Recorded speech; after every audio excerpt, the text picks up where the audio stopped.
दोस्तों टाटा पावर की बात करें स्टॉक के अंदर काफ़ी बड़ी गिरावट देखने को मिल रही है। एक तरफ तो बाजार में पॉजिटिव माहौल बना हुआ है, उसके बावजूद भी स्टॉक बहुत तेज़ी से गिर रहा है। पिछले दिनों इसने एक ऑल टाइम हाई बनाई, उसके बाद गिरावट का माहौल बनने लगा है। तो कहाँ तक गिरावट हो सकती है और क्या इस समय हमें प्रॉफिट बुक करके निकल जाना चाहिए या फिर इस गिरावट का फ़ायदा उठा के निवेश करना चाहिए? यहाँ पे इस गिरावट में एक बहुत बड़ी गुड न्यूज़ निकल के आ रही है, जिसको इस वीडियो के माध्यम से डिस्कस करेंगे और जानने की कोशिश करेंगे क्या टाटा पावर में आने वाले समय में शानदार तेजी आ सकती है। वैसे टाटा पावर टाटा ग्रुप की बहुत ही पुरानी और मजबूत कंपनी है। टाटा ग्रुप फॉजिल फ्यूल्स और नॉन फॉजिल फ्यूल्स दोनों में ही काम करती है और काफ़ी अच्छा इसका रिवेन्यू और प्रॉफिट जनरेट हो रहा है।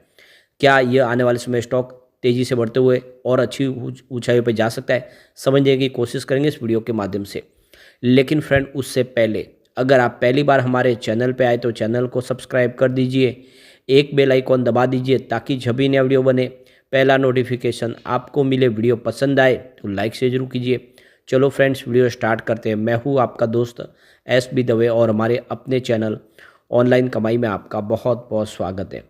तो सबसे पहले टाटा पावर के कारोबार की बात कर ले तो इस समय लगभग 3:30 के आसपास का टाइम है। अभी बाजार क्लोज होने में आप समझ सकते हो कि 5 मिनट बाकी है और काफ़ी बड़ी गिरावट है। तो देख सकते हो स्टॉक की शुरुआत हुई पॉजिटिव 414 पर, कल की क्लोजिंग 413 के आसपास थी, परंतु यही दिन भर का हाई है, वहाँ से गिरावट का माहौल बनने लगा और जो लो बनाया इसने 395 का। तो काफ़ी बड़ी गिरावट हुई और इस समय स्टॉक बिल्कुल निचले लेवल पर है 390 पर। तो बिल्कुल यहाँ पे 4.20% की गिरावट देखने को मिल रही है। गिरावट का दायरा बढ़ता हुआ दिखाई दे रहा है और इसके पीछे वजह है प्योरली प्रॉफिट बुकिंग। अब आप देखिए जो इंट्राडे का जो लो है वो 395 का, लेकिन हाई 414 का है। और आप देख सकते हो इसका 52 वीक का जो लो रेंज है वो 182 का है और हाई 433 का है जो इसने 2 दिन पहले बनाया था। तो आप देखें तो गुरुवार को इसने अपनी एक फ्रेश हाई बनाई।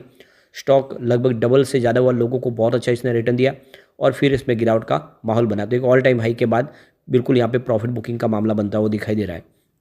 अब इसकी परफॉर्मेंस को देखें तो 4 मार्च को स्टॉक देख सकते हो कि 391 के आसपास था, जहाँ पे 3.3% की शानदार तेजी बनी। और फिर 5 मार्च की बात करें तो 396 के आसपास स्टॉक आया, जहाँ पे 1.1% की फिर तेजी बनी। 6 मार्च को स्टॉक में गिरावट हो गई, स्टॉक आ गया 394 के आसपास, जहाँ पे 0.3% की गिरावट हुई।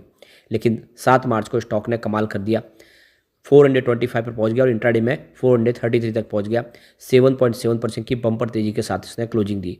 और उस दिन देखें तो टाटा पावर के अलावा टाटा मोटर्स और टाटा स्टील ने भी अपनी ऑल टाइम हाई बनाई, सभी स्टॉक ने कमाल किया।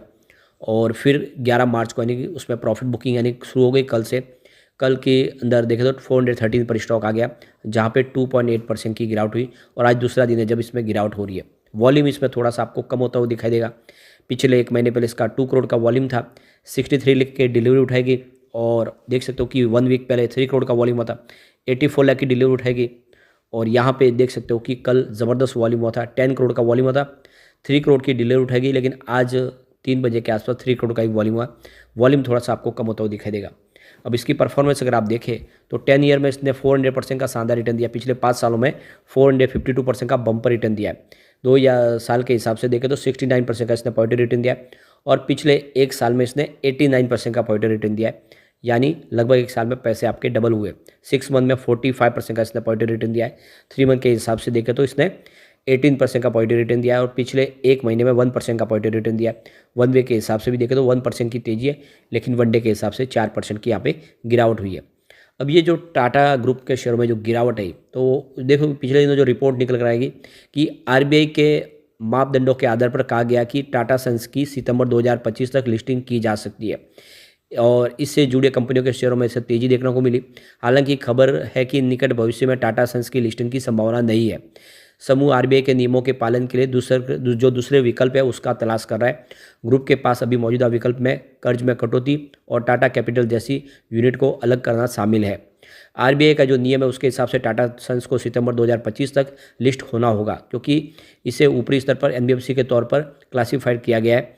आरबीआई ने इसकी जानकारी पहले ही दी थी, लेकिन ग्रुप ने आरबीआई के में जो लिस्टिंग है उसके नियम में छूट मांगी थी, जिसे खारिज कर दिया गया है। हालांकि टाटा सन्स अभी अन्य विकल्पों पर भी तलाश कर रहा है। तो ये खबर ने फिर से एक थोड़ा सा माहौल निगेटिव बनाया। तो जो बड़ी गुड न्यूज निकल के आ रही है, टाटा पावर की जो सब्सिडीज कंपनी है Tata power solar system limited, यह देख कि एक इंडिया का बड़ा सोलर और बैटरी एनर्जी स्टोरेज सिस्टम यानी BESS लगाने जा रही है। ये देख लो कि छत्तीसगढ़ में, और पावर स्टोरेज सिस्टम ये करीब इसमें 100 megawatt solar PV project complete होगा, जिसमें 120 मेगावाट की यूटिलिटी बैटरी स्टोरेज सिस्टम लागू होगी। तो करीब ये 945 करोड़ का जो प्रोजेक्ट है, EPC प्रोजेक्ट है, जो छत्तीसगढ़ में लगने जा रहा है। तो इस प्रोजेक्ट के माध्यम से करीब 243.53 मिलियन यूनिट एनर्जी जनरेट होगी और 4.87 मिलियन टन्स कार्बन फुटप्रिंट है वो कम होगा। तो यह 25 ईयर्स के लिए एक एग्रीमेंट साइन किया गया है। तो ये बहुत बड़ी गुड न्यूज़ थी, उसके बावजूद भी आज बाजार के सेंटीमेंट ने यहाँ पे तेज़ी का वातावरण नहीं बनाया। अब टाटा पावर की बात करें, इसका एक डाइवर्सिफाइड पोर्टफोलियो है और आप देख सकते हो कि 14,553 मेगावाट का टोटल इनका पोर्टफोलियो, जिसमें आप देखें तो कंपनी रिन्यूएबल एनर्जी के प्रोजेक्ट करती है। कंपनी इसके अलावा जो परंपरागत ऊर्जा उसके ट्रांसमिशन के और डिस्ट्रीब्यूशन का बिजनेस है, स्टोरेज सॉल्यूशन है, सोलर सेल्स और मॉडल्स के ऊपर मैन्युफैक्चरिंग के ऊपर कंपनी काम करती है और काफ़ी शानदार इसका बिजनेस है। अब एक बड़ी अपडेट और निकल के आ रही है, जैसे कि आपको पता ही होगा कि मुंबई में टाटा पावर अपनी प्रति यूनिट की जो चार्ज है उसको बढ़ाने जा रहा है, यानी 24% की वृद्धि होगी 1 अप्रैल से। लेकिन अब वहाँ पे जो कांग्रेस के MLA है वर्षा गायकवाड़, उन्होंने इसका विरोध किया है और जो यहाँ पे बढ़ोतरी होने वाली है टैरिफ की, उसको कम करने के लिए उन्होंने कोशिशें शुरू की है। लेकिन अब देख सकते हो कि टाटा पावर चाहती है कि ये वृद्धि की जाए, और अगर एक 24% की टैरिफ में वृद्धि होती है तो टाटा पावर का जो रेवेन्यू उसमें ज़बरदस्त वृद्धि की संभावना बन सकती है। तो आने वाले इसमें देखना होगा कि इसके लिए क्या संभावना बनती है। लेकिन टाटा पावर ऑलरेडी बहुत मजबूत कंपनी है। टाटा पावर एक तरह से अपने मार्केट में इसका शेयर देखे इसका तो बहुत ही अच्छा है, और सबसे जो बड़ी बात है कि लगातार इनके पास बहुत सारे प्रोजेक्ट है जो आने वाले इसमें कंप्लीट हो गए। दूसरी तरफ सरकार ने सोलर रूफटॉप स्कीम लाई है, जिसका फ़ायदा टाटा पावर को हो सकता है। कंपनी जो हर घर बिजली मुफ्त योजना के तहत सोलर रूफटॉप के लिए कमर कस चुकी है, उसके लिए कंपनी आगे आने वाले समय इसका फ़ायदा उठा सकती है। तो ऐसे में इसका बेनिफिट भी टाटा पावर को देखने को मिलेगा। तो अगर आप लॉन्ग टर्म इन्वेस्टर है तब तो ये आपके लिए अच्छा मौका है कि खरीदारी करके बने रहे। शॉर्ट टर्म इन्वेस्टर अगर आप चाहे तो एक बार प्रॉफिट बुक कर सकते हैं। स्टॉक ऑलरेडी बहुत ज़्यादा दौड़ चुका है, और जैसे कि अब स्मॉल कैप और मिड कैप में ऐसे पैसे हैं जो लार्ज कैप की तरफ शिफ्ट हो रहे, और हो सकता है इसमें से भी थोड़ा सा इन्वेस्टमेंट निकले, लोग प्रॉफिट बुक करें, बड़े फंड हाउस को अच्छा प्रॉफिट मिल रहा है, हो सकता है प्रॉफिट बुकिंग आए। तो इसीलिए आपको भी इसमें संभल के रहने की इस समय ज़रूरत है। एक बार हम इसके पिवट लेवल के माध्यम से समझ लेते हैं कि गिरावट हुई तो ये कहाँ तक जा सकता है, और पॉजिटिव माहौल में फिर से कहाँ तक जाने की संभावना बन रही है। तो यहाँ से इस लेवल से गिरावट हो जाती है तो 392 का पहला सपोर्ट है, ये सपोर्ट टूटा तो स्टॉक 359 तक जाता हुआ दिखाई दे सकता है। गिरावट और बड़ी तो आप देख दो कि ये सीधा 339 तक जाता है वो दिखाई देगा। पॉजिटिव माहौल बना तो 445 का फर्स्ट रेजिस्टेंस है, इसको पार कर लिया तो स्टॉक 466 तक जाता हुआ दिखाई देगा। तेजी और जारी हुई तो फिर 490 यानी 500 का टारगेट दिखा सकता है।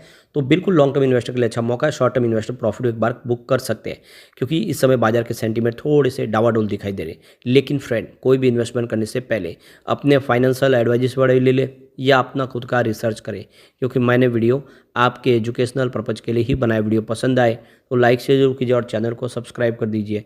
Thank you friends.